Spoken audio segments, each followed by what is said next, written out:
स्वागत है इस नए विश्लेषण में।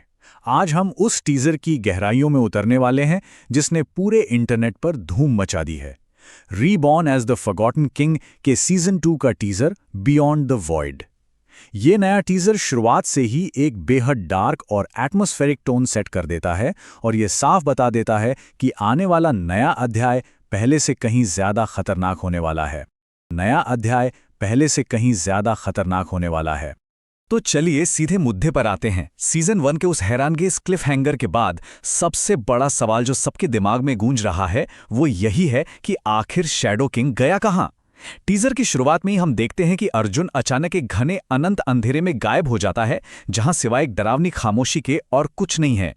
ये रहस्य शुरुआत से ही एक बेचैनी पैदा कर देता है कि इस अचानक गायब होने के पीछे असली वजह क्या हो सकती है। एक तरफ थी हमारी जानी पहचानी इंसानी दुनिया और अब बस एक अनंत कालापन है। यहां दोनों के बीच का अंतर बिल्कुल साफ और भयानक है। हवा में तैरते हुए खंडहर, टूटे हुए चांद और अंधेरे में सोती हुई ऐसी प्राचीन ताकतें जिनके हजारों चमकती हुई लाल आंखें अचानक अंधेरे में खुल जाती हैं। ये नया परिवेश पूरी तरह से एक अलग और डरावना अनुभव देता है जहां सब कुछ अनजान और खतरनाक लगता है। लेकिन कहानी में सबसे बड़ा झटका तब लगता है जब अर्जुन को अचानक होश आता है। उसके ठीक सामने एक विशाल काले क्रिस्टल के सिंहासन पर उसकी खुद की परछाई जैसी शक्ल वाला एक राजा बैठा है जिसका आधा शरीर वॉइड की ऊर्जा से पूरी तरह ग्रस्त है। उसके शब्द सच में रोंगटे खड़े कर देने वाले हैं जब वो कहता है कि अभी तो सिर्फ वॉइड के एक छोटे से हिस्से को हराया गया है, असली युद्ध की शुरुआत तो हुई ही नहीं है।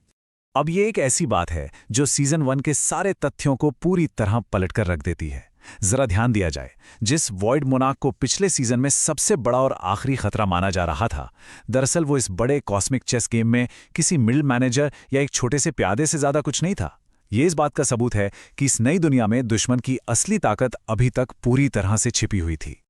और यहां से रफ्तार पूरी तरह बढ़ जाती है जहां सीधे वॉइड से उभरते नए दुश्मनों की एक भयानक झलक मिलती है। अनंत शक्ति वाले वॉइड गॉड्स, रास्ता भटक चुके फॉलन शैडो किंग्स, प्राचीन ड्रैगन एम्परर्स और डायमेंशंस के पार शिकार करने वाले डायमेंशनल हंटर्स, ये सब एक साथ हमला करने को तैयार हैं। और इन सबसे बड़ा झटका पता है क्या है? लायरा के बिल्कुल करीब ही एक धोखेबाज छुपा हुआ है जिसकी असलियत पूरे समीकरण को पलट सकती है।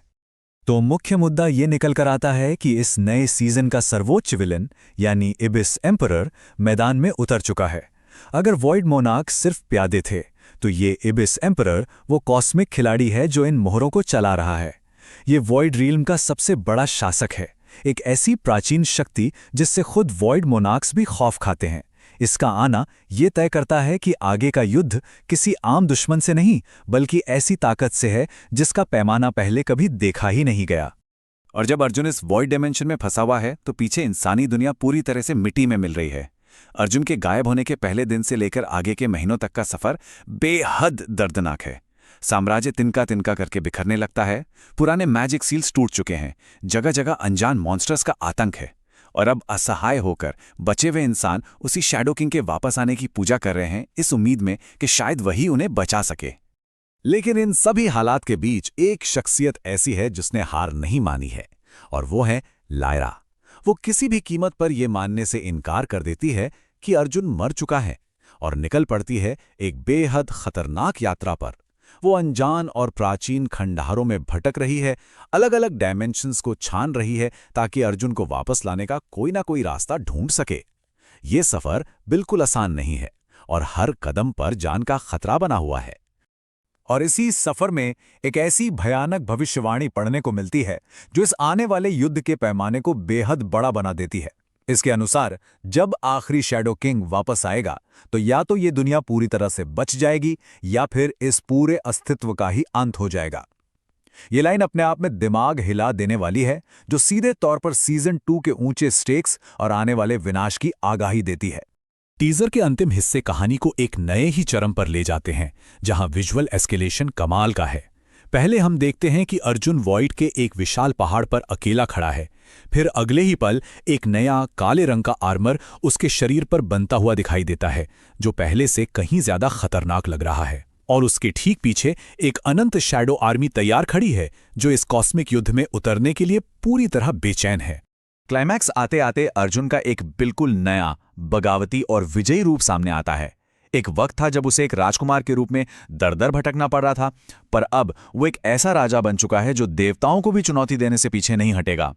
उसकी ये ललकार कि अगर भगवान भी रास्ते में आए तो उन्हें भी खत्म कर दिया जाएगा, ये उसकी बढ़ती हुई ताकत और आत्मविश्वास का सबसे जबरदस्त सबूत है। तो आखिर में सबसे बड़ा सवाल यही बचता है कि इस वॉइड के पार होने वाले महायुद्ध में सच में जिंदा कौन बचेगा। एक तरफ शैडो किंग की नई असीमित शक्तियां और उसकी फौज है, तो दूसरी तरफ वॉइड गॉड्स और एबिस एम्परर जैसा अनंत खतरा।